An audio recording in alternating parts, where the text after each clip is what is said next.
ਡੋਲਣ ਤੇ ਰੱਖੋ ਪ੍ਰਭੂ। ਨਾਨਕ ਦੇ ਗੁਰ ਹੱਥ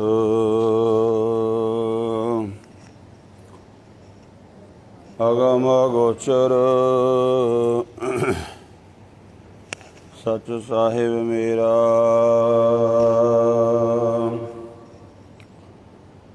ਨਾਨਕ ਬੋਲੇ ਬੋਲਾਇਆ ਤੇਰਾ, ਜੀਤਾ ਜੀਉ ਪਿੰਡ ਸਭ ਤੇਰਾ।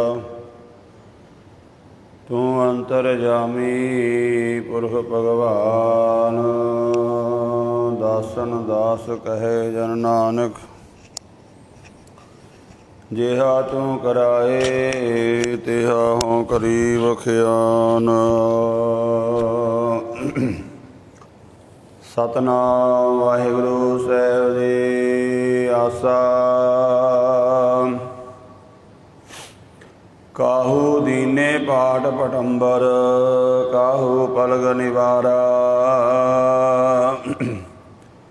ਕਾਹੂ ਗਰੀ ਗੋਦਰੀ ਨਾਹੀ, ਕਾਹੂ ਖਾਨ ਪਰਾਰਾ। ਹੈ ਰਖਵਾਦ ਨਾ ਕੀਜੈ ਰੇ ਮਨ, ਸੋ ਕ੍ਰਿਤ ਕਰ ਕਰ ਲੀਜੈ ਰੇ ਮਨ। ਰਹਾਉ ਕੁਮਹਾਰੈ ਏਕ ਜੋ ਮਾਟੀ ਗੂੰਦੀ, ਬੋ ਵਿਦਵਾਨੀ ਲਾਈ। ਕਾਹੂ ਮੈਂ ਮੋਤੀ ਮੁਕਤਾਹਲ, ਕਾਹੂ ਵਿਆਦ ਲਗਾਈ। ਸੋ ਮਹਿ ਧਨ ਰਾਖਣ ਕੋ ਦੀਆ, ਮੁਗਧ ਕਹਿ ਧਨ ਮੇਰਾ। ਜਮ ਕਾ ਡੰਡ ਮੂੰਡ ਮੈਂ ਲਾਗੈ, ਖਿਨ ਮੈਂ ਕਰੈ ਨਵੇਰਾ। ਹਾਰ ਜਾਨ ਊਤਮ ਭਗਤ ਸਦਾਵੈ, ਆਗਿਆ ਮਨ ਸੁਖ ਪਾਈ। ਜੋ ਤਿਸ ਭਾਵੈ ਸਤ ਕਰ ਮਾਨੈ, ਭਾਣਾ ਮਨ ਵਸਾਈ। ਕਹਿ ਕਬੀਰ ਸੁਣੋ ਰੇ ਸੰਤੋ, ਮੇਰੀ ਮੇਰੀ ਝੂਠੀ। ਚਿਰਗਟ ਫਾਰ ਚਟਾਰਾ ਲੈ ਗਇਓ, ਤਰੀ ਤਾਗਰੀ ਛੂਟੀ। ਕਹਿ ਕਬੀਰ ਸੁਣੋ ਰੇ ਸੰਤੋ, ਮੇਰੀ ਮੇਰੀ ਝੂਠੀ। ਚਿਰਗਟ ਫਾਰ ਚਟਾਰਾ ਲੈ ਗਇਓ, ਤਰੀ ਤਾਗਰੀ ਛੂਟੀ। ਵਾਹਿਗੁਰੂ ਜੀ ਕਾ ਖਾਲਸਾ, ਵਾਹਿਗੁਰੂ ਜੀ ਕੀ ਫਤਿਹ। ਪਰਮ ਸਤਿਕਾਰਯੋਗ ਸਤਿਗੁਰੂ ਜੀ ਦੀ ਸਾਜੀ ਨਿਵਾਜੀ, ਗੁਰੂ ਰੂਪ ਗੁਰੂ ਖਾਲਸਾ ਸਾਧ ਸੰਗਤ ਜੀਓ। ਗੁਰਬਾਣੀ ਦੀ ਪਾਵਨ ਕਥਾ ਨਾਲ ਜੁੜਨ ਦਾ ਸੁਭਾਗ ਪ੍ਰਾਪਤ ਹੋ ਰਿਹਾ ਹੈ। ਲੜੀਵਾਰ ਜੋ ਸ੍ਰੀ ਗੁਰੂ ਗ੍ਰੰਥ ਸਾਹਿਬ ਮਹਾਰਾਜ ਜੀ ਦੀ ਪਾਵਨ ਬਾਣੀ ਦੀ ਕਥਾ ਆਪ ਸਰਵਣ ਕਰਦੇ ਹੋ, ਤਿਸ ਦੇ ਤਹਿਤ ਆਸਾ ਰਾਗ ਦੇ ਵਿੱਚ ਭਗਤ ਕਬੀਰ ਸਾਹਿਬ ਜੀ ਦਾ ਉਚਾਰਨ ਕੀਤਾ ਹੋਇਆ ਪਾਵਨ ਸ਼ਬਦ ਪਾਠ ਆਪ ਜੀ ਨੇ ਸਰਵਣ ਕੀਤਾ ਹੈ। ਇਹ ਪਾਵਨ ਸ਼ਬਦ ਸ੍ਰੀ ਗੁਰੂ ਗ੍ਰੰਥ ਸਾਹਿਬ ਮਹਾਰਾਜ ਜੀ ਦੇ ਪਾਵਨ ਅੰਗ 479 ਅਤੇ 480 ਅੰਗ 'ਤੇ ਸੁਭਾਏਮਾਨ ਹੈ। ਅੱਜ ਦੇ ਇਸ ਪਾਵਨ ਸ਼ਬਦ ਦੇ ਵਿੱਚ ਭਗਤ ਕਬੀਰ ਸਾਹਿਬ ਜੀ ਫਰਮਾਨ ਕਰ ਰਹੇ ਨੇ, ਰਹਾਉ ਦਾ ਬੰਦ ਹੈ ਐ ਰਖਵਾਦ ਨਾ ਕੀਜੈ ਰੇ ਮਨ, ਸੁਕ੍ਰਿਤ ਕਰ ਕਰ ਲੀਜੈ ਰੇ ਮਨ। ਕੋਈ ਮਨੁੱਖ ਧਰਮ ਦੀ ਦੁਨੀਆ ਦੇ ਵਿੱਚ ਤਾਂ ਕਾਮਯਾਬ ਹੋ ਸਕਦਾ ਹੈ ਜੇਕਰ ਉਹਦੇ ਅੰਦਰੋਂ ਈਰਖਾ, ਦਵੈਸ਼, ਰਾਗ, ਇਤਿਆਦਿਕ ਇਹ ਔਗਣ ਚਲੇ ਜਾਣ। ਇਹਨਾਂ ਔਗਣਾਂ ਦੇ ਆਉਣ ਦਾ ਕਾਰਨ ਕੀ ਹੈ, ਉਹ ਭਗਤ ਕਬੀਰ ਸਾਹਿਬ ਜੀ ਇੱਥੇ ਫਰਮਾਨ ਕੀਤਾ ਹੈ ਕਿ ਮਨੁੱਖ ਜਦੋਂ ਸੰਸਾਰ ਦੇ ਵਿੱਚ ਆਪਣੇ ਆਂਢ ਗੁਆਂਢ ਭਾਈਚਾਰੇ ਦੇ ਵਿੱਚ ਵੇਖਦਾ ਹੈ ਕਿ ਉਹ ਮਨੁੱਖ ਮੇਰੇ ਤੋਂ ਕਿਸੇ ਵੀ ਤਰ੍ਹਾਂ ਕਰਕੇ ਅੱਗੇ ਹੈ, ਧਨ ਦੇ ਵਿੱਚ, ਪਦਾਰਥ ਦੇ ਵਿੱਚ, ਕਾਰੋਬਾਰ ਦੇ ਵਿੱਚ ਜਾਂ ਹੋਰ ਵੀ ਗੁਣਾਂ ਦੇ ਅੰਦਰ, ਤਾਂ ਮਨੁੱਖ ਦੇ ਅੰਦਰ ਈਰਖਾ ਪੈਦਾ ਹੁੰਦੀ ਹੈ। ਜਿੱਥੇ ਈਰਖਾ ਆ ਗਈ, ਸਾੜਾ ਆ ਗਿਆ, ਉੱਥੇ ਨਿੰਦਿਆ ਵੀ ਆਉਂਦੀ ਹੈ, ਚੁਗਲੀ ਵੀ ਆਉਂਦੀ ਹੈ, ਹੋਰ ਵੀ ਔਗਣ ਆ ਜਾਂਦੇ ਹਨ। ਤਾਂ ਹੀ ਤੇ ਮਹਾਰਾਜ ਫਰਮਾਨ ਕਰਦੇ ਨੇ, ਪਰ ਕਾ ਬੁਰਾ ਨਾ ਰਾਖੋ ਚੀਤ, ਤੁਮ ਕੋ ਦੁੱਖ ਨਹੀਂ ਭਾਈ ਮੀਤ। ਮਹਾਰਾਜ ਸੱਚੇ ਪਾਤਸ਼ਾਹ ਇਹ ਵੀ ਫਰਮਾਨ ਕਰਦੇ ਨੇ, ਜਿਹਦੇ ਅੰਦਰ ਈਰਖਾ ਆ ਗਈ, ਜਿਸ ਦੇ ਅੰਦਰ ਤਾਤ ਪਰਾਈ ਹੋਵੇ ਤੇਦਾ ਕਦੇ ਨਾ ਹੋਵੀ ਭਲਾ। ਜਿਹਦੇ ਅੰਦਰ ਇਹ ਔਗਣ ਆ ਜਾਣ, ਉਹਦਾ ਕਦੇ ਭਲਾ ਨਹੀਂ ਹੁੰਦਾ। ਉਹ ਧਰਮ ਦੀ ਦੁਨੀਆ ਵਿੱਚ ਕਿਵੇਂ ਅੱਗੇ ਵੱਧ ਸਕਦਾ ਹੈ? ਤੇ ਇਹ ਔਗਣ ਆਉਣ ਦਾ ਕਾਰਨ ਹੈ ਮਨੁੱਖ ਕਿਸੇ ਵੀ ਪੱਖ ਤੋਂ ਕਮਜ਼ੋਰ ਹੈ। ਉੱਥੇ ਇਹਦਾ ਜ਼ੋਰ ਨਹੀਂ ਚੱਲਦਾ ਕਿ ਉਸ ਮਨੁੱਖ ਦੇ ਕੋਲੋਂ ਉਹਨਾਂ ਚੀਜ਼ਾਂ ਨੂੰ ਖੋਹ ਲਵੇ। ਇਸ ਕਰਕੇ ਇਹਦੇ ਅੰਦਰ ਈਰਖਾ ਇਤਿਆਦਿਕ ਇਹ ਪੈਦਾ ਹੁੰਦੇ ਨੇ। ਫਿਰ ਗੁਰਬਾਣੀ ਵਿੱਚ ਇਹਦਾ ਹੱਲ ਦੱਸਿਆ ਹੈ ਕਿ ਇਹ ਮਨੁੱਖ ਜਿੰਨਾ ਸਮਾਂ ਤੂੰ ਦੂਜਿਆਂ ਦੇ ਨਾਲ ਈਰਖਾ ਕਰਨ ਵਿੱਚ ਜਾਂ ਹੋਰ ਨਿੰਦਿਆ ਚੁਗਲੀ ਵਿੱਚ ਬਤੀਤ ਕਰਦਾ ਹੈ, ਇੰਨਾ ਸਮਾਂ ਤੂੰ ਮਿਹਨਤ ਕਰ। ਦੁਨਿਆਵੀ ਤੌਰ 'ਤੇ ਸੰਸਾਰ ਦੇ ਵਿੱਚ ਵੀ ਜੇ ਤੂੰ ਕਾਮਯਾਬ ਹੋਣਾ ਹੈ, ਸੰਸਾਰਕ ਕੰਮ ਦੇ ਵਿੱਚ ਆਪਣਾ ਮਨ ਲਾ ਤੇ ਕਮਾਈ ਕਰ, ਤੂੰ ਵੀ ਉਸ ਮਨੁੱਖ ਦੀ ਤਰ੍ਹਾਂ ਧਨਵਾਨ ਹੋ ਸਕਦਾ ਹੈ। ਤੂੰ ਵੀ ਉਹਦੇ ਤਰ੍ਹਾਂ ਦੌਲਤ ਨਾਲ ਭਰਪੂਰ ਹੋ ਸਕਦਾ ਹੈ, ਜੇਕਰ ਤੂੰ ਆਪਣੇ ਜੀਵਨ ਦੇ ਵਿੱਚ ਸ੍ਰੇਸ਼ਟ ਕਰਮਾਂ ਨੂੰ ਧਾਰਨ ਕਰ ਲਵੇਂ। ਇਸੇ ਤਰ੍ਹਾਂ ਧਰਮ ਦੀ ਦੁਨੀਆ ਦੇ ਵਿੱਚ ਵੀ ਮਨੁੱਖ ਸਫਲ ਤਾਂ ਹੋ ਸਕਦਾ ਹੈ ਜੇਕਰ ਇਹ ਸ੍ਰੇਸ਼ਟ ਕਰਮ ਕਰੇ। ਆਪਾਂ ਵੇਖਦੇ ਹਾਂ ਜਿੱਥੇ ਮਨੁੱਖ ਦੇ ਅੰਦਰ ਧਾਰਮਿਕ ਦੁਨਿਆਵੀ ਤੌਰ 'ਤੇ ਈਰਖਾ ਹੈ ਕਿ ਕੋਈ ਇਹਦਾ ਆਂਢੀ ਗੁਆਂਢੀ ਰਿਸ਼ਤੇਦਾਰ ਭਾਈਚਾਰੇ ਵਿੱਚੋਂ ਇਹਦੇ ਤੋਂ ਅੱਗੇ ਹੈ, ਮਨੁੱਖ ਦੇ ਅੰਦਰ ਈਰਖਾ ਪੈਦਾ ਹੁੰਦੀ ਵੀ ਇਹ ਮੇਰੇ ਤੋਂ ਅੱਗੇ ਕਿਉਂ ਹੈ। ਉੱਥੇ ਧਰਮ ਦੀ ਦੁਨੀਆ ਦੇ ਵਿੱਚ ਵੀ ਮਨੁੱਖ ਦੇ ਅੰਦਰ ਈਰਖਾ, ਦਵੈਸ਼ ਇਤਿਆਦਿਕ ਇਹ ਚੀਜ਼ਾਂ ਆ ਜਾਂਦੀਆਂ ਹਨ। ਤੇ ਇਸ ਕਰਕੇ ਪਾਤਸ਼ਾਹ ਜੀ ਫਰਮਾਨ ਕਰਦੇ ਨੇ ਵੀ ਤੂੰ ਆਪਣੇ ਅੰਦਰੋਂ ਇਹਨਾਂ ਚੀਜ਼ਾਂ ਨੂੰ ਕੱਢ ਕੇ ਤੂੰ ਆਪਣੇ ਸ੍ਰੇਸ਼ਟ ਕਰਮ ਕਰ।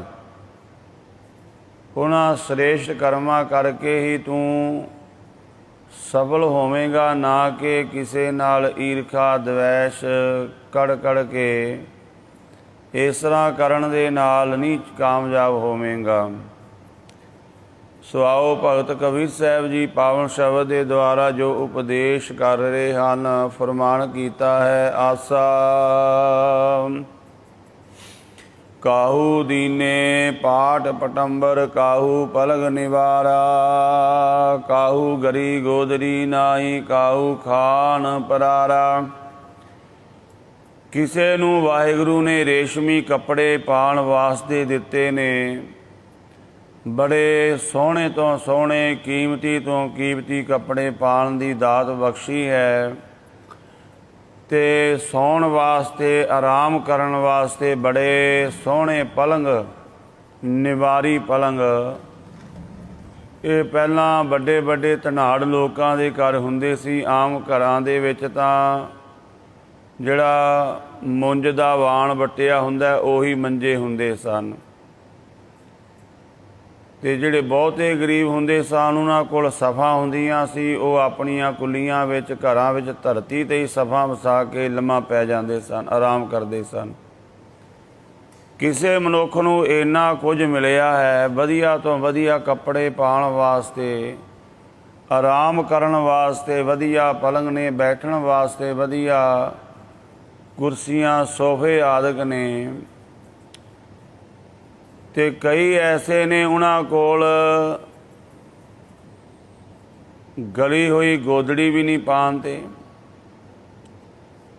ਭਾਵ ਬਹੁਤਾ ਬੁਰਾ ਹਾਲ ਹੈ।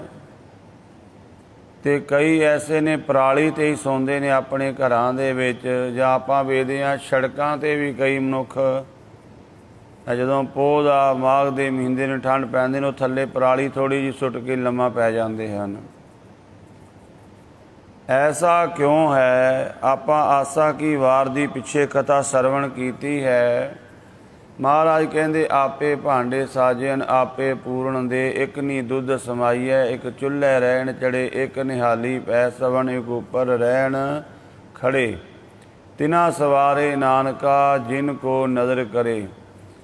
ਜਿਸ ਤਰ੍ਹਾਂ ਦਾ ਕਿਸੇ ਜੀਵ ਨੇ ਕਰਮ ਕੀਤਾ ਹੈ ਉਹਦੇ ਮੁਤਾਬਕ ਇਹਨੂੰ ਫਲ ਮਿਲਦਾ ਹੈ।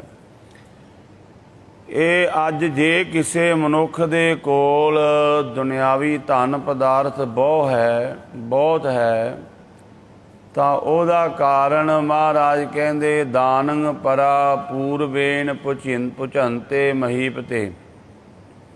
ਇਹ ਪਿਛਲੇ ਕਰਮਾਂ ਦੇ ਵਿੱਚ ਦਾਨ ਪੁੰਨ ਕੀਤਾ ਹੈ। ਦੂਸਰਾ ਇਹਦਾ ਅਰਥ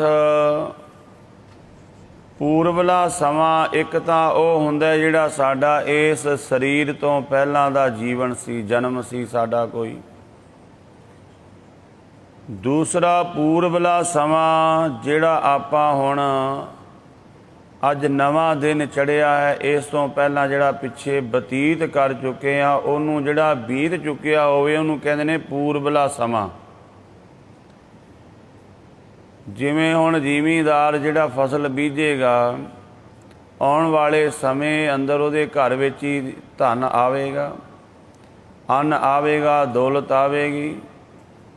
ਪੂਰਬਲਾ ਸਮਾਂ ਪਹਿਲਾਂ ਉਹ ਆਪੇ ਪੂਰਬਲਾ ਬਣ ਜਾਂਦਾ। ਜਿਹੜਾ ਆਪਾਂ ਹੁਣ ਬੈਠੇ ਹਾਂ ਸੰਗਤ ਵਿੱਚ, ਇਹਨੇ ਸ਼ਾਮ ਤੱਕ ਪੂਰਬਲਾ ਬਣ ਜਾਣਾ ਹੈ, ਕੱਲ੍ਹ ਤੱਕ ਪੂਰਬਲਾ ਸਮਾਂ ਹੋ ਜਾਣਾ ਹੈ। ਤੋ ਜੋ ਅੱਜ ਕਰ ਰਹੇ ਹਾਂ ਇਹੀ ਸਾਨੂੰ ਅੱਗੇ ਜਾ ਕੇ ਪ੍ਰਾਪਤ ਹੋਣਾ ਹੈ। ਅੱਜ ਕੋਈ ਬੱਚਾ ਬੜੀ ਮਿਹਨਤ ਨਾਲ ਪੜ੍ਹ ਰਿਹਾ ਹੈ ਅਤੇ ਜਦੋਂ ਅੱਗੇ ਉਹ ਵੱਡਾ ਹੋਵੇਗਾ, ਕੋਈ ਵੱਡਾ ਅਫਸਰ ਬਣੇਗਾ, ਇਹ ਉਹਦਾ ਪੂਰਬਲਾ ਸਮਾਂ ਬਣ ਜਾਵੇਗਾ। ਪੜ੍ਹਾਈ ਕੀਤੀ, ਬੜੀ ਮਿਹਨਤ ਕੀਤੀ, ਪਰ ਇੱਕ ਅੱਜ ਸਮੇਂ ਨੂੰ ਗਵਾ ਲਿਆ ਹੈ, ਇਹੀ ਸਮਾਂ ਕੱਲ੍ਹ ਨੂੰ ਇਹਨੂੰ ਗਵਾਏਗਾ। ਅੱਜ ਕੋਈ ਸਮੇਂ ਨੂੰ ਖੁਆਰ ਕਰ ਰਿਹਾ, ਕੱਲ੍ਹ ਨੂੰ ਸਮਾਂ ਇਹਨੂੰ ਖੁਆਰ ਕਰੇਗਾ। ਅੱਜ ਆਪਾਂ ਸਮਾਂ ਬਰਬਾਦ ਕਰ ਰਹੇ ਹਾਂ ਨਾ, ਸਮਾਂ ਆਉਂਦਾ ਫਿਰ ਬੰਦੇ ਨੂੰ ਬਰਬਾਦ ਕਰ ਦਿੰਦਾ ਜੇ ਬੰਦਾ ਨਾ ਗੱਲ ਮੰਨੇ। ਜੇ ਮਿਹਨਤ ਨਹੀਂ ਕਰਦਾ ਕਹਿੰਦਾ ਜੇ ਬੜਾ ਸਮਾਂ ਕੋਈ ਗੱਲ ਨਹੀਂ, ਪੜ੍ਹ ਲਾਂਗੇ, ਬਾਣੀ ਜਪ ਲਾਂਗੇ, ਨਾਮ, ਬੜਾ ਸਮਾਂ ਪਿਆ ਹਜੇ। ਸਮਾਂ ਬਰਬਾਦ ਕੀਤਾ ਉਹ ਫਿਰ ਇਹਨੂੰ ਬਰਬਾਦ ਕਰਦਾ ਹੈ। ਤੋ ਇਸ ਕਰਕੇ ਭਗਤ ਕਬੀਰ ਸਾਹਿਬ ਜੀ ਇੱਥੇ ਫਰਮਾਨ ਕਰ ਰਹੇ ਨੇ, ਇਹ ਵਾਹਿਗੁਰੂ ਦੇ ਘਰ ਦਾ ਨਿਆਂ ਹੈ, ਉਹਦੀ ਕਲਾ ਵਰਤਦੀ ਹੈ। ਵੇਖੋ ਕਿਸੇ ਨੂੰ ਬੜੇ ਸਾਰੇ ਮਨੁੱਖ ਤਾਂ ਉਸੇ ਨਹੀਂ ਸਾਜੇ ਨੇ, ਪਰ ਕਿਸੇ ਨੂੰ ਪਾਉਣ ਵਾਸਤੇ ਬੜੇ ਵਧੀਆ ਕੱਪੜੇ, ਸੌਣ ਵਾਸਤੇ ਵਧੀਆ ਬੈੱਡ ਹਨ, ਆਰਾਮ ਕਰਨ ਵਾਸਤੇ ਵਧੀਆ ਪਲੰਘ ਨੇ, ਪਰ ਕਿਸੇ ਦੇ ਕੋਲ ਗਲੀ ਹੋਈ ਗੋਦੜੀ ਵੀ ਨਹੀਂ ਤਨ ਨੂੰ ਢੱਕਣ ਵਾਸਤੇ। ਔਰ ਕਈ ਤਾਂ ਵਿਚਾਰੇ ਪਰਾਲੀ 'ਤੇ ਹੀ ਸੌਂ ਕੇ ਆਪਣਾ ਸਮਾਂ ਗੁਜ਼ਾਰਦੇ ਹਨ। ਭਗਤ ਕਬੀਰ ਸਾਹਿਬ ਜੀ ਕਹਿੰਦੇ ਐ ਰਖਵਾਦ ਨਾ ਕੀਜੈ ਰੇ ਮਨ, ਹੇ ਮਨ ਐ ਰਖ ਕਹਿੰਦੇ ਨੇ ਈਰਖਾ ਵਾਦ, ਈਰਖਾ ਵਸ ਹੋ ਕੇ ਐਵੇਂ ਲੋਕਾਂ ਨਾਲ ਵਾਦ ਨਾ ਕਰ। ਸੋ ਕ੍ਰਿਤ ਕਰ ਕਰ ਲੀਜੈ ਰੇ ਮਨ। ਤੂੰ ਵੀ ਚੰਗੇ ਕਰਮ ਕਰ, ਸੇਵਾ ਕਰ, ਸਿਮਰਨ ਕਰ, ਦੁਨਿਆਵੀ ਤੌਰ 'ਤੇ ਵੀ ਚੰਗੇ ਕਰਮ ਕਰ, ਤੈਨੂੰ ਵੀ ਇਹ ਕੁਝ ਪ੍ਰਾਪਤ ਹੋ ਜਾਵੇਗਾ। ਜੇ ਤੇਰੇ ਜੀਵਨ ਵਿੱਚ ਅੱਜ ਗਰੀਬੀ ਹੈ, ਰੋਗ ਹੈ, ਕਲੇਸ਼ ਹੈ, ਦਵੈਸ਼ ਹੈ, ਇਹਦਾ ਕਾਰਨ ਕੋਈ ਹੋਰ ਨਹੀਂ, ਇਹਦਾ ਕਾਰਨ ਤੂੰ ਆਪ ਹੈ। ਆਪ ਸੰਗਤਾਂ ਨੂੰ ਪਤਾ ਹੋਵੇਗਾ, ਜਿਹੜੇ ਆਪਣੇ ਸਿੱਖ ਪੰਥ ਦੇ ਕੌਮ ਦੇ ਮਹਾਨ ਰਾਗੀ ਹੋਏ ਨੇ ਭਾਈ ਸੁਰਜਣ ਸਿੰਘ ਜੀ, ਜਿਨ੍ਹਾਂ ਦੀ ਗਾਈ ਹੋਈ ਆਸਾ ਦੀ ਵਾਰ ਕੋਈ ਅੱਜ ਤੱਕ ਉਹਨਾਂ ਦੀ ਬਰਾਬਰੀ ਨਹੀਂ ਕਰ ਸਕਿਆ। ਭਾਈ ਸੁਰਜਣ ਸਿੰਘ ਜੀ ਰਾਗੀ ਦਰਬਾਰ ਸਾਹਿਬ, ਉਹਨਾਂ ਦਾ ਕੀਰਤਨ ਕਿਸੇ ਸਮੇਂ ਰੇਡੀਓ 'ਤੇ ਆਉਂਦਾ ਸੀ, ਆਸਾ ਕੀ ਵਾਰ ਦਾ, ਅਤੇ ਲੋਕ ਸਪੈਸ਼ਲੀ ਉਹ ਕੀਰਤਨ ਸੁਣਦੇ ਸਨ।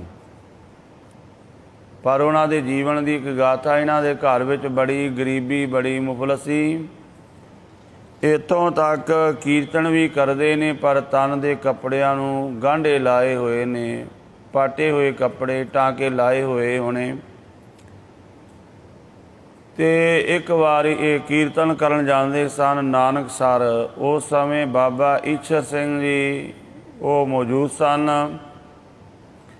ਪੂਰਨਮਾਸ਼ੀ ਦਾ ਦੀਵਾਨ ਹੁੰਦਾ ਹੈ, ਉੱਥੇ ਰਾਤ ਨੂੰ ਦੂਰੋਂ ਦੂਰੋਂ ਸੰਗਤ ਆਉਂਦੀ, ਭਾਵੇਂ ਕਿੰਨੀ ਵੀ ਸੰਗਤ ਆਵੇ, ਉੱਥੇ ਪ੍ਰਸ਼ਾਦਾ ਬਣਦਾ ਨਹੀਂ, ਬਾਹਰੋਂ ਹੀ ਸੰਗਤਾਂ ਪਿੰਡਾਂ ਨਗਰਾਂ ਵਿੱਚੋਂ ਸ਼ਹਿਰਾਂ ਵਿੱਚੋਂ ਬਣਾ ਕੇ ਲਿਆਉਂਦੀਆਂ ਹਨ। ਦਾਸ ਨੂੰ ਉਸ ਇਲਾਕੇ ਵਿੱਚ ਕਾਫੀ ਸਮਾਂ ਰਹਿਣ ਦਾ ਸੁਭਾਗ ਪ੍ਰਾਪਤ ਹੋਇਆ ਉਸ ਇਲਾਕੇ ਦੇ ਵਿੱਚ। ਅਤੇ ਉਸ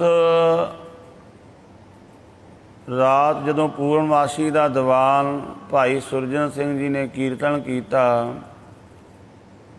ਅਤੇ ਮਹਾਂਪੁਰਸ਼ਾਂ ਦਾ ਧਿਆਨ ਉਹਨਾਂ ਦੇ ਕੱਪੜਿਆਂ 'ਤੇ ਜਾ ਪਿਆ, ਟਾਂਕੇ ਲੱਗੇ ਹੋਏ ਨੇ। ਦੀਵਾਨ ਦੀ ਸਮਾਪਤੀ ਤੋਂ ਬਾਅਦ ਜਦੋਂ ਜਾ ਕੇ ਮਿਲੇ ਤਾਂ ਉਹ ਕਹਿੰਦੇ ਬਈ ਰਾਗਾ ਸਿੰਘ ਜੀ, ਵੀ ਤੁਹਾਡੇ ਗੁਰੂ ਦੇ ਤੁਸੀਂ ਕੀਰਤਨੀਓ, ਤੁਹਾਡੇ ਇਸ ਤਰ੍ਹਾਂ ਦੇ ਕੱਪੜੇ ਚੰਗੇ ਨਹੀਂ ਲੱਗਦੇ, ਗਾਂਢੇ ਲਾਏ ਹੋਏ ਨੇ, ਪਾਟੇ ਹੋਏ ਕੱਪੜੇ।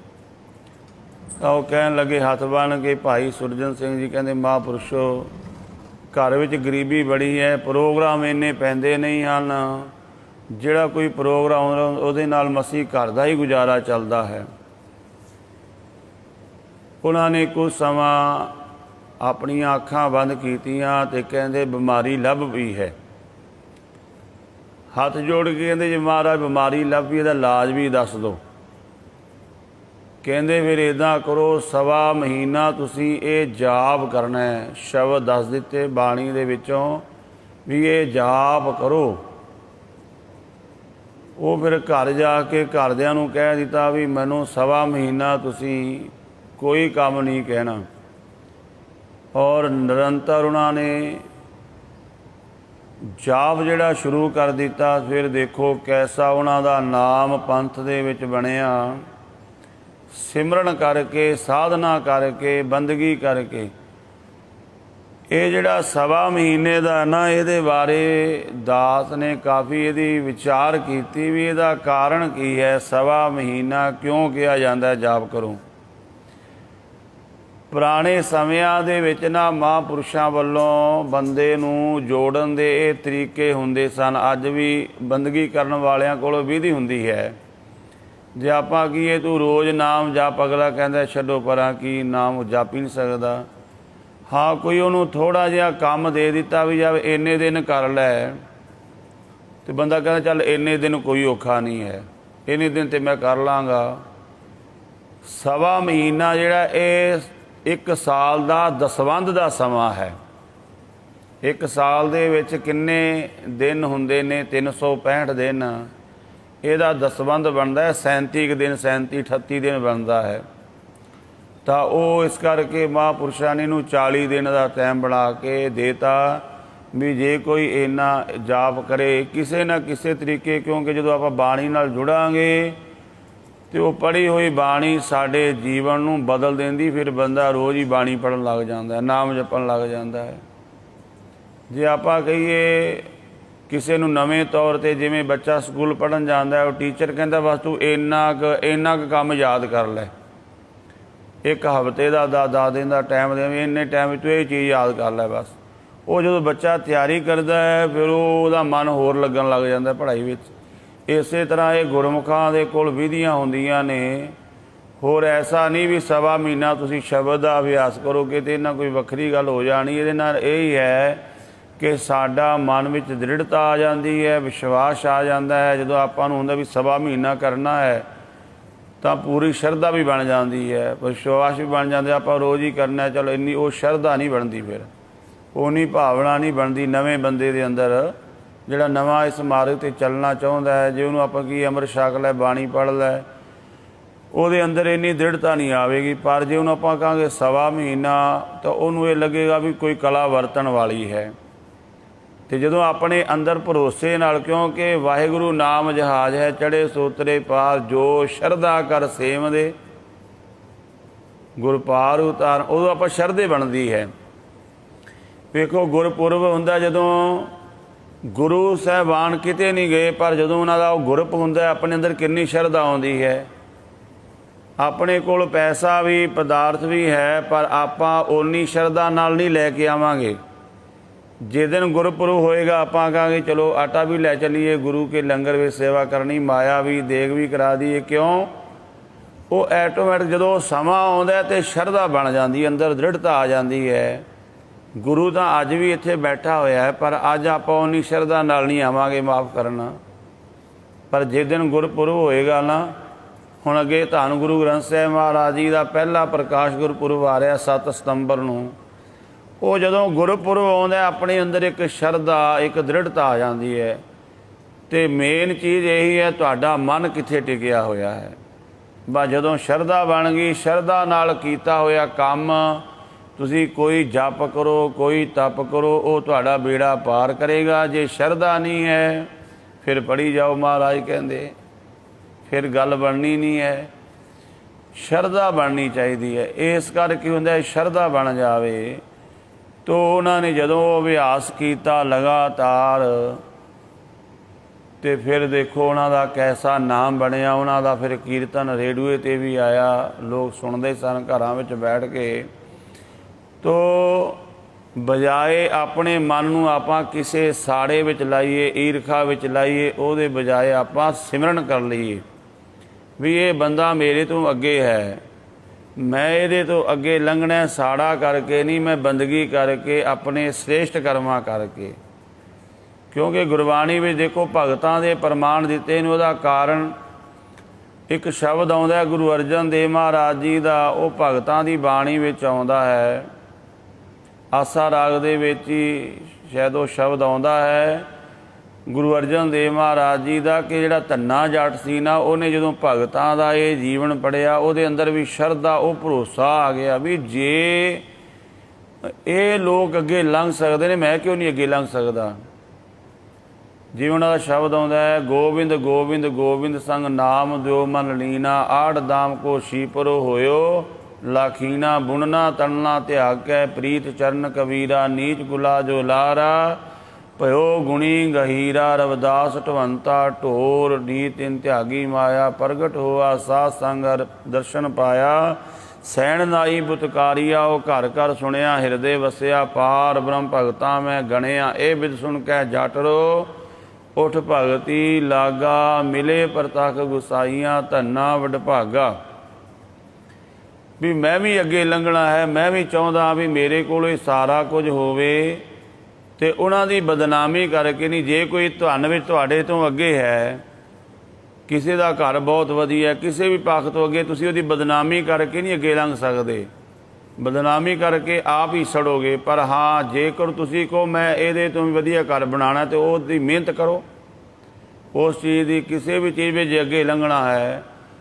भगत धन्ना जी ने उन्होंने माड़ा नहीं आखिया ना। भगत नामदेव जी, भगत कबीर साहब, भगत रविदास जी, सैन जी, ये सारे शूदर वर्ण विचों आए ने। तो भगत धन्ने ने आखिया जे ये शूदर वर्ण विचों हो के नाम जप के इन्हां दी लोकी पूजा करते ने, तो मेरी तो लोगों ने जट जिहड़ी जट्टां वाली जात है उच्ची कही गई है। जे शूदर नाम जप के अगे हो सकते हैं, मैं क्यों नहीं अगे हो सकता। ਤੇ ਉਹਨਾਂ ਨੇ ਫਿਰ ਨਾਮ ਜਪ ਕੇ ਵੇਖੋ ਕੈਸਾ ਮੁਰਾਤਬਾ ਪ੍ਰਾਪਤ ਕੀਤਾ। ਐ ਰਖਵਾਦ ਨਾ ਕੀਜੈ ਰੇ ਮਨ, ਸੋ ਕ੍ਰਿਤ ਕਰ ਕਰ ਲੀਜੈ ਰੇ ਮਨ। ਸ੍ਰੇਸ਼ਟ ਕਰਮ ਕਰਕੇ ਤੂੰ ਵੀ ਉਹ ਦਾਤਾਂ ਲੈਣੀਆਂ ਕਰ ਰਹਾਓ। ਕੁਮਹਾਰੈ ਏਕ ਜੋ ਮਾਟੀ ਗੂੰਦੀ ਬਹੁ ਵਿਦਵਾਨੀ ਲਾਈ। ਜਿਵੇਂ ਕੁਮਹਾਰ ਇੱਕੋ ਮਿੱਟੀ ਤੋਂ ਮਿੱਟੀ ਨੂੰ ਗੁੰਨ ਕੇ ਕਈ ਤਰ੍ਹਾਂ ਦੇ ਭਾਂਡੇ ਬਣਾ ਦਿੰਦਾ, ਇਸੇ ਤਰ੍ਹਾਂ ਪਰਮਾਤਮਾ ਨੇ ਇਹ ਸਾਰੀ ਸ੍ਰਿਸ਼ਟੀ ਇੱਕੋ ਮਾਇਆ ਤੋਂ ਰਚੀ ਹੈ। ਕੋਈ ਫਰਕ ਨਹੀਂ ਹੈ, ਸਾਰਿਆਂ ਦਾ ਸਰੀਰ ਉਸੇ ਪੰਜਾਂ ਤੱਤਾਂ ਤੋਂ ਬਣਿਆ ਹੋਇਆ ਹੈ। ਕਾਹੂ ਮੈਂ ਮੋਤੀ ਮੁਗਤਾਹਲ ਕਾਹੂ ਬਿਆਦ ਲਗਾਈ। ਤੇ ਵੇਖੋ ਜਦੋਂ ਮਨੁੱਖੋ ਭਾਂਡੇ ਖਰੀਦ ਕੇ ਲੈ ਜਾਂਦੇ ਨੇ, ਕਿਸੇ ਵਿੱਚ ਦੁੱਧ ਪਾਉਂਦੇ ਨੇ, ਕਿਸੇ ਵਿੱਚ ਹੋਰ ਵਧੀਆ ਵਸਤੂਆਂ ਪਾ ਦਿੰਦੇ ਨੇ, ਤੇ ਕਈਆਂ ਵਿੱਚ ਕਈ ਬਰਤਨਾਂ ਵਿੱਚ ਜ਼ਹਿਰ ਵੀ ਰੱਖਿਆ ਜਾਂਦਾ ਹੈ, ਕਈਆਂ ਵਿੱਚ ਸ਼ਰਾਬ ਪਾ ਦਿੱਤੀ ਜਾਂਦੀ ਹੈ ਤਾਂ ਬਰਤਨ ਉਹ ਵੀ ਉਹਨਾਂ ਨੂੰ ਉਹ ਵਿਆਦ ਲੱਗ ਜਾਂਦਾ ਹੈ, ਉਹਨਾਂ ਨੂੰ ਉਹ ਦੋਸ਼ ਲੱਗ ਜਾਂਦਾ ਹੈ। ਭਾਂਡੇ ਇੱਕੋ ਮਿੱਟੀ ਦੇ ਬਣੇ, ਕਿਸੇ ਵਿੱਚ ਅੰਮ੍ਰਿਤ ਰੂਪੀ ਦੁੱਧ ਪਾਤਾ, ਕਿਸੇ ਵਿੱਚ ਸ਼ਰਾਬ ਆਦਿਕ ਨਸ਼ੇ ਜ਼ਹਿਰ ਪਾ ਦਿੱਤੀ। ਇਹਦਾ ਕਾਰਨ ਉਹਦੇ ਉਸ ਤਰ੍ਹਾਂ ਦੀ ਬਣਤਰ ਸੀ। ਸਾਡਾ ਜਿਸ ਤਰ੍ਹਾਂ ਦਾ ਜੀਵਨ ਸਰੀਰ ਹੈ, ਪਰਮਾਤਮਾ ਸਾਡੀ ਕਰਨੀ ਨੂੰ ਵੇਖ ਕੇ ਉਸੇ ਤਰ੍ਹਾਂ ਦੀ ਵਸਤੂ ਇਹਦੇ ਵਿੱਚ ਪਾ ਦਿੰਦਾ ਹੈ। ਜੇ ਆਪਾਂ ਸ੍ਰੇਸ਼ਟ ਕਰਮ ਕਰਾਂਗੇ, ਉਹ ਵਾਹਿਗੁਰੂ ਨੇ ਇਹਦੇ ਵਿੱਚ ਅੰਮ੍ਰਿਤ ਪਾ ਦੇਣਾ ਹੈ। ਜੇ ਮਾੜੇ ਕਰਮ ਕਰਾਂਗੇ ਤਾਂ ਇਹਦੇ ਵਿੱਚ ਫਿਰ ਵਿਸ਼ੇ ਵਿਕਾਰ ਪ੍ਰਚਲਿਤ ਹੋ ਜਾਂਦੇ ਨੇ। ਸੋ ਮੈਂ ਧਨ ਰਾਖਣ ਕੋ ਦੀਆ ਮੁਗਧ ਕਹਿ ਧਨ ਮੇਰਾ।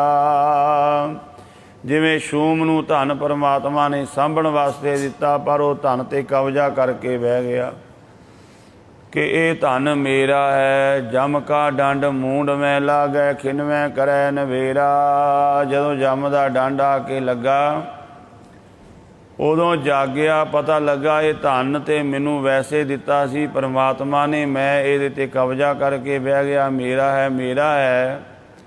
ਉਸ ਸਮੇਂ ਫਿਰ ਉਹ ਨਵੇੜਾ ਹੋ ਗਿਆ ਵੀ ਇਹ ਧਨ ਮੇਰਾ ਨਹੀਂ, ਇਹ ਧਨ ਇੱਥੇ ਦਾ ਇੱਥੇ ਰਹਿ ਜਾਣਾ ਹੈ, ਪਰਮਾਤਮਾ ਦਾ ਦਿੱਤਾ ਹੋਇਆ ਸੀ, ਮੈਂ ਇਹਦੇ 'ਤੇ ਐਵੇਂ ਕਬਜ਼ਾ ਕਰੀ ਬੈਠਾ ਸੀ। ਹਾਰ ਜਾਨ ਊਤਮ ਭਗਤ ਸਦਾਵੈ ਆਗਿਆ ਮਨ ਸੁਖ ਪਾਈ। ਜਿਹੜਾ ਵਾਹਿਗੁਰੂ ਦਾ ਭਗਤ, ਉਹ ਸਾਰਿਆਂ ਨਾਲੋਂ ਦੁਨੀਆ ਵਿੱਚ ਉੱਤਮ ਸੱਦਿਆ ਜਾਂਦਾ ਹੈ। ਭਗਤ ਕਿਸੇ ਰੂਪ ਦੇ ਵਿੱਚ ਹੋਵੇ, ਦੁਨੀਆ ਉਹਦੀ ਵਡਿਆਈ ਕਰਦੀ, ਉਹਨੂੰ ਉੱਤਮ ਆਖਦੀ ਹੈ। ਭਾਵੇਂ ਉਹਨੇ ਪਾਟੇ ਕੱਪੜੇ ਪਾਏ ਨੇ ਜਾਂ ਮਖਮਲੀ ਪਾਏ ਨੇ, ਉਹਦਾ ਜਸ ਹੁੰਦਾ, ਕਿਉਂਕਿ ਉਹਦੇ ਕੋਲ ਨਾਮ ਦਾ ਧਨ ਹੈ, ਉਹਦੇ ਕੋਲ ਬੰਦਗੀ ਦਾ ਧਨ ਹੈ। ਉਹਨੇ ਵਾਹਿਗੁਰੂ ਦੀ ਆਗਿਆ ਵਿੱਚ ਰਹਿ ਕਰਕੇ ਸੁਖ ਪਾਣਾ ਕੀਤਾ। ਜੋ ਤਿਸ ਭਾਵੈ ਸਤ ਕਰ ਮਾਨੈ ਭਾਣਾ ਮਨ ਵਸਾਈ। ਜੋ ਵਾਹਿਗੁਰੂ ਨੂੰ ਭਾਉਂਦਾ ਹੈ, ਗੁਰਮੁਖ ਉਹੀ ਉਹੀ ਕਰਮ ਕਰਦੇ ਨੇ, ਉਹਦਾ ਭਾਣਾ, ਉਹਦੀ ਰਜਾ ਨੂੰ ਆਪਣੇ ਮਨ ਵਿੱਚ ਵਸਾ ਕੇ ਰੱਖਦੇ ਨੇ। ਇਸ ਕਰਕੇ ਉਹਨਾਂ ਦੇ ਮਨ ਵਿੱਚ ਈਰਖਾ ਨਹੀਂ ਆਉਂਦੀ, ਦਵੈਸ਼ ਨਹੀਂ ਆਉਂਦਾ। ਦੁਨਿਆਵੀ ਤੌਰ 'ਤੇ ਮਨੁੱਖ ਦੇ ਮਨ ਵਿੱਚ ਈਰਖਾ, ਦਵੈਸ਼ ਇਤਿਆਦਿਕ ਇਹ ਚੀਜ਼ਾਂ ਆਉਂਦੀਆਂ ਨੇ। ਕਹਿ ਕਬੀਰ ਸੁਣੋ ਰੇ ਸੰਤੋ ਮੇਰੀ ਮੇਰੀ ਝੂਠੀ। ਭਗਤ ਕਬੀਰ ਸਾਹਿਬ ਕਹਿੰਦੇ ਹੈ, ਦੁਨੀਆ ਦੇ ਲੋਕੋ, ਗੁਰਮੁਖੋ, ਸੰਤ ਜਨੋ, ਇਹ ਜਿਹੜੀ ਮੇਰੀ ਮੇਰੀ ਕਰਨੀ ਹੈ, ਇਹ ਸਭ ਝੂਠੀ ਹੈ। ਚਿਰਗਟ ਵਾਰ ਚਟਾਰਾ ਲੈ ਗਿਓ ਤਰੀ ਤਾਗਰੀ ਛੁੱਟੀ। ਜਿਵੇਂ ਪਿੰਜੜੇ ਨੂੰ ਤੋੜ ਕੇ ਬਿੱਲਾ ਉਹਦੇ ਵਿੱਚੋਂ ਬੈਠੇ ਹੋਏ ਪੰਛੀ ਨੂੰ, ਚਿੜੇ ਆਦਿਕ ਨੂੰ ਖਾ ਜਾਂਦਾ ਹੈ, ਲੈ ਜਾਂਦਾ ਹੈ। ਇਸੇ ਤਰ੍ਹਾਂ ਜਿਹੜੇ ਜੀਵ ਮੈਂ ਮੇਰੀ ਕਰਦੇ ਨੇ, ਨਾਮ ਨਹੀਂ ਜਪਦੇ, ਬਾਣੀ ਨਹੀਂ ਪੜ੍ਹਦੇ, ਉਹਨਾਂ ਨੂੰ ਮੌਤ ਦਾ ਬਿੱਲਾ ਆ ਕੇ ਸਰੀਰ ਰੂਪੀ ਪਿੰਜਰੇ ਨੂੰ ਤੋੜ ਕੇ ਵਿੱਚੋਂ ਜੀਵ ਆਤਮਾ ਰੂਪੀ ਚੀੜੇ ਨੂੰ, ਪੰਛੀ ਨੂੰ ਕੱਢ ਕੇ ਲੈ ਜਾਂਦਾ ਹੈ। ਤੇ ਉਸ ਪਿੰਜਰੇ ਦੇ ਵਿੱਚ ਨਾ ਦੋ ਚੀਜ਼ਾਂ ਹੁੰਦੀਆਂ ਨੇ, ਦੋ ਠੂਠੀਆਂ ਹੁੰਦੀਆਂ ਨੇ, ਇੱਕ ਵਿੱਚ ਦਾਣੇ ਪਾਏ ਹੁੰਦੇ ਨੇ, ਇੱਕ ਵਿੱਚ ਪਾਣੀ ਰੱਖਿਆ ਹੁੰਦਾ ਹੈ। ਉਹ ਚੀਜ਼ਾਂ ਉੱਥੇ ਹੀ ਰਹਿ ਜਾਂਦੀਆਂ ਨੇ ਭਾਂਡੇ, ਪਰ ਉਹ ਚੀੜੇ ਨੂੰ ਬਿੱਲਾ ਲੈ ਜਾਂਦਾ ਹੈ। ਇਸੇ ਤਰ੍ਹਾਂ ਜੀਵ ਆਤਮਾ ਨੂੰ ਜੰਮ ਕੱਢ ਕੇ ਲੈ ਗਿਆ। ਇਹ ਜਿਹੜਾ ਸਾਡਾ ਘਰ ਪਦਾਰਥ ਭਾਂਡਾ ਠਿੰਡਾ, ਇਹ ਇੱਥੇ ਦਾ ਇੱਥੇ ਰਹਿ ਜਾਂਦਾ ਹੈ। ਭਾਵ ਭਗਤ ਕਬੀਰ ਸਾਹਿਬ ਜੀ ਕਹਿੰਦੇ, ਭਾਈ ਇਹ ਦੁਨੀਆ ਦੇ ਪਦਾਰਥਾਂ ਦਾ ਹੰਕਾਰ ਨਾ ਕਰ, ਕਿਉਂਕਿ ਇਹ ਇੱਥੇ ਦਾ ਇੱਥੇ ਧਰਿਆ ਧਰਾਇਆ ਰਹਿ ਜਾਂਦਾ ਹੈ। ਤੂੰ ਪਰਮੇਸ਼ਵਰ ਦੇ ਨਾਮ ਨੂੰ ਜਪ ਸਿਮਰਨ ਕਰ, ਤਾਂ ਜੋ ਤੇਰਾ ਇਹ ਜੀਵਨ ਸਫਲ ਹੋ ਜਾਵੇ। सतगुरु जी की अगाध बोध बाणी दियां विचारां करदियां होइयां भुल्लां दी खिमा करनी जी। वाहिगुरू जी का खालसा वाह।